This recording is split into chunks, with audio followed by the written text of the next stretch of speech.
Il-Partit Nazzjonalista saħaq li ma tistax tagħmel pjan għal 5 snin, dan fi żmien ta' kampanja elettorali fejn il-partiti politiċi qed imorru quddiem l-elettorat bil-proposti u jitolbu il-fiduċja. Jum wara li l-Partit Nazzjonalista reġa' tella verżjoni ġdida tal-programm elettorali online, Ivan Bartolo qalilna li huwa aċċettabbli li jinbidel il-manifest. Dan għalkemm ivvota fuq il-Kunsill Ġenerali tal-Partit li ma' verżjoni li vvota fuqha s'issa nbidlet diġà bejn 5 għal 6 darbiet. Hawnhekk Bartolo spiċċa jgħid li mhux possibbli li l-Partit Nazzjonalista jagħmel pjan għal 5 snin. Aħna għadna wkoll. Biex inbidlu ħafna. Aħna għadna li ħaninvestu għax aħna għandna dokument ħaj.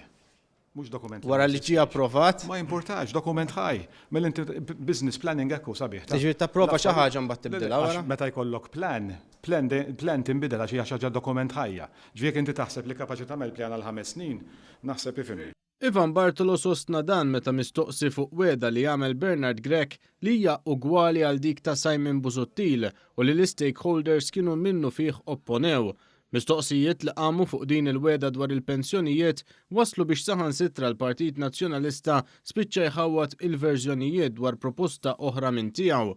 It-tlieta filgħodu għamilna l-mistoqsijiet tagħna dwar din il-weda lil kap Bernard Grech, iżda ma kienx jaf iwieġeb. Għandi mistoqsija dwar proposta numru 12 fejn qegħdin tajdu li l-privat ikollu jagħmel fond sabiex ikunu sostenibbli il-pensjonijiet. Din mhix l-istess proposta li kien għamel Simon Busuttil li l-stakeholders kienu ħarġu qatt-tabla ħabel kontrija u tgħidilna eżatt kemm ser tkun din il-bolla ġdida. Fejn jitlu l-pensjonijiet aħna wkoll ħankunu proattivi u rridu nindirizzaw ukoll din l-ixu.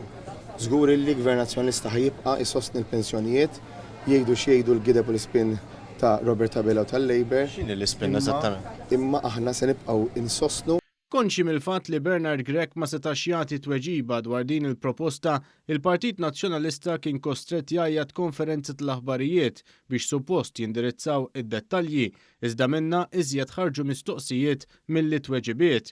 Saħansitra l-kandidat Jerome Caruana Cilja spiċċa jgħajjar lil ġurnalist bħala apologista tal-Partit Laburista fil-waqt li qalilna li ma nafux kif jaħdmu l-affarijiet. U rrid ngħid forsi inti jew apologisti oħrajn mhumiex mitħla ta' kif jitħadmu l-affarijiet. Madankollu l-istess kandidat li qalilna ma nafux l-affarijiet ma setax jispjegalna eżattament kif ser taħdem din il-proposta tagħhom stess.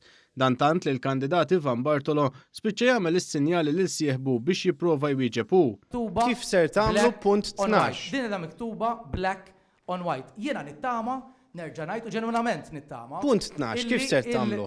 Nittama illi il-Partit Laburista qed nistaqsik mistoqsija sempliċi, qed inna ma nifhmux bħala ġurnalist, qed nistaqsik kif ħataħdem punt 12. Madankollu Ivan Bartolo ftit tagħna tweġibiet iżjed minn sieħbu, hekk kif mument qalilna li l-fond tal-pensjonijiet mhux ser isir mal-privat biss. Int qed tgħid li tiżdied l-ekonomija, allura jkun hemm iktar flus jitħallsu fuq bolla. Allura bdil proposta se tilqu eżattament. Xi ġifier se nilħu? Qed tgħid li ħatamlu fond. U żgur li ħatamlu fond. Le, mhux ma' settur privat biss ħatamlu l-fond. Mhux hekk. Inti qed tagħmel iva. Fil-konferenza Ivan Bartolo mbagħad lifa u b'mod patronizzanti għalilna biex ma noqogħdux ngħidulu b'dawn l-iżbalji. Huwa se toqgħod tgħidlex fih l-spelling mistakes u se toqgħod tgħidlex l-affarijiet jinbidlu. Kollox jinbidel fil-ħajja ħanini.